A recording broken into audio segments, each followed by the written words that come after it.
Do you believe fashion shows are going to take your brand to the next level? That customers will take your brand more seriously if you're one of the lucky few presenting in a fashion week? Well. That's what many designers still believe. They think that fashion shows are the best way to boost their brand. I mean, if that's how Versace did, why wouldn't you do the same? Well, that might be how old school brands did, but things have changed. Today, the impact of having your brand at Fashion Week doesn't come near to being famous on social media. So, in this video, we'll investigate if fashion shows are worth the headache, why some designers still rely on them to boost their brand, and share the secret techniques to make your brand succeed without fashion shows. Before social media was a thing, one of the only ways to get talked about was making shows and attending Fashion Week. So designers and brands used these fashion shows to become more well-known, as Fashion Week was greatly reported by TV, newspapers, and magazines. Most of the well-established brands we see today did fashion shows because that was one of the only ways to potentially reach millions of people. It became tradition, and nowadays it's hard to see any famous brand who doesn't have a fashion show during Fashion Week. Besides showing the latest designs, these shows are real spectacles. Fashion designers, brands, and houses spend a fortune trying to stand out from the crowd so that they can reach a new level of recognition and attract customers. This is why the Big Four, New York, London, Milan, and Paris, have to battle for influence more than ever. In the late 80s and 90s, fashion shows were extensively covered by the media, including magazines, newspapers, television. This widespread coverage brought brands and their collections to a never-before-seen global audience. One standout example of using this media coverage to build brand awareness and boost sales was Gianni's Versace 1991 fall runway show. This fashion show became iconic as it fused George Michael's Freedom Song, and the models from the music video were previously more famous for their magazine covers: Naomi Campbell, Linda Evangelista, Tatiana Patitz, Christy Turlington, and Cindy Crawford. According to the website Numero, the models set the catwalk ablaze, and Versace shows has since become a cult show.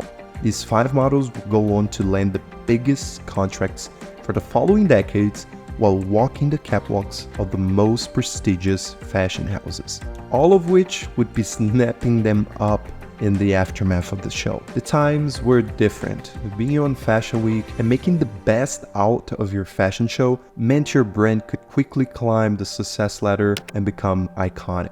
You can surely invest in fashion show nowadays, but this moment in time, where all the world was fixated on their TV screens and magazines, witnessing models and brands rise to stardom, is past. Today, the fashion world's attention is on another place: social media, where everyone has access and can get all the details on the latest trends, models, and shows. This change from TV and magazines to social media also changed exclusivity in the fashion business. Fashion shows were traditionally exclusive events, accessible only to industry insiders, celebrities, and the press. This exclusivity created a sense of anticipation and excitement around each brand's new collection. People eagerly awaited the reveal of the latest designs, which generated hype and desire for the products. The limited access to these shows made the fashion pieces feel more exclusive and desirable, encouraging consumers to seek them out when they became available. Today, making an exclusive fashion show hits different. Brands are dead in the water if they don't want to share and catch media buzz from social media, so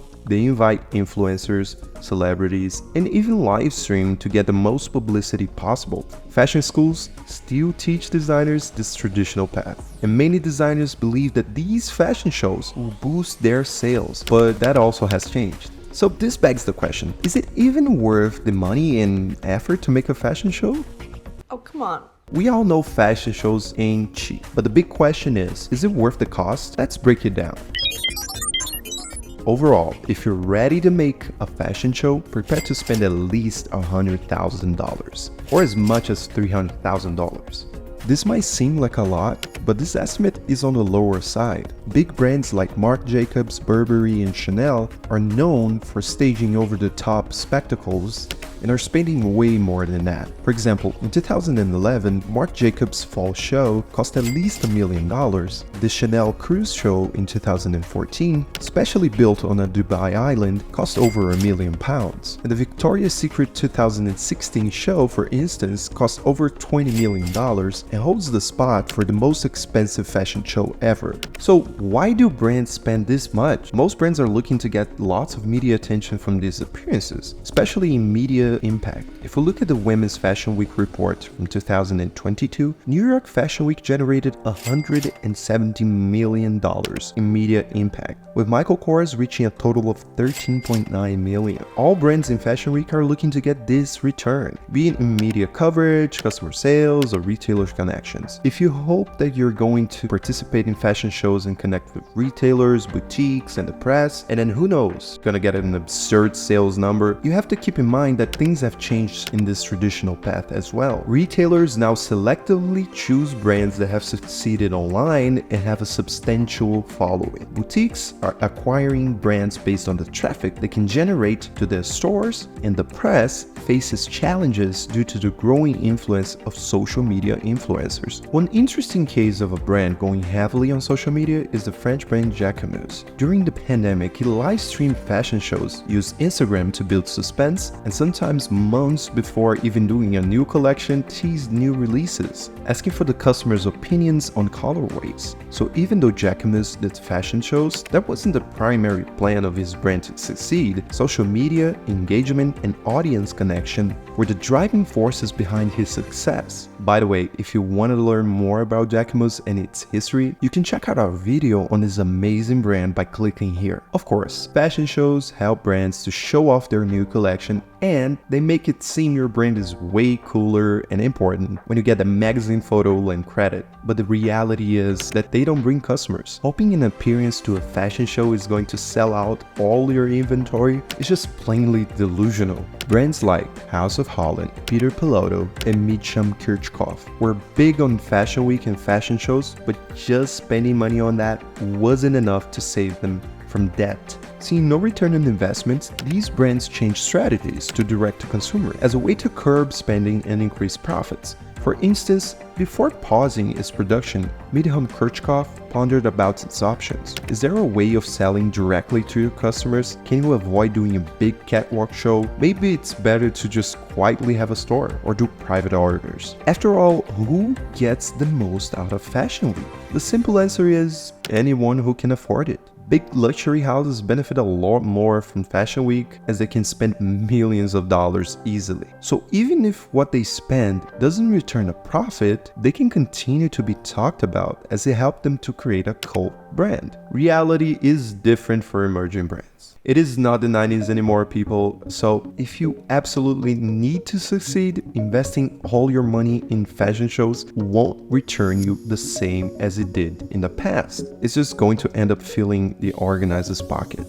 The truth is, new brands don't need fashion shows to grow and get noticed anymore. Emerging designers should allocate their budget differently and stop spending money on fashion shows in the hopes of being noticed by Vogue and other media publications. So what is the alternative? Forget about your dream of being a Fashion Week, hide all your designs from the world and show them exclusively online? It's not that. Don't worry. As long as designers realize Fashion Week is not the only strategy to get seen and sell their pieces, they're all set. So here are 3 techniques you can use to boost your brand without fashion shows. And by the way, step number 3 is what actually helped Jacquemus in the pandemic. First, create audience. Get as many people who care and understand your brand together. By focusing on community first, you will be able to create a stronger connection between your products and people. And later on, that might just be the right people who will vouch for your brand and products. Second, establish connections with your audience by offering new products and asking them for their opinions. Engage your audience. What makes social media so special is the way anyone can get their voices heard. And brands who can listen to what their audience wants can use these powerful insights to make even better products. Third, work on your brand's future and invest your money smarter in the new digital economy. Instead of just paying a lot for fashion shows and expecting customers to flock to your store, designers should invest in the digital economy, using all of its power to make great displays of their brand. Like for instance, this is what Jacquemus did with his infamous viral video, where we can see his new collection of bags as cars. This goes to show that at the end of the day, we have something older brands didn't have in the past, a way to connect with millions of people at a fraction of what an event like a fashion show costs. So if you're ready to learn techniques brands can use to market their brand for free, check out our next video. Thank you so much for watching.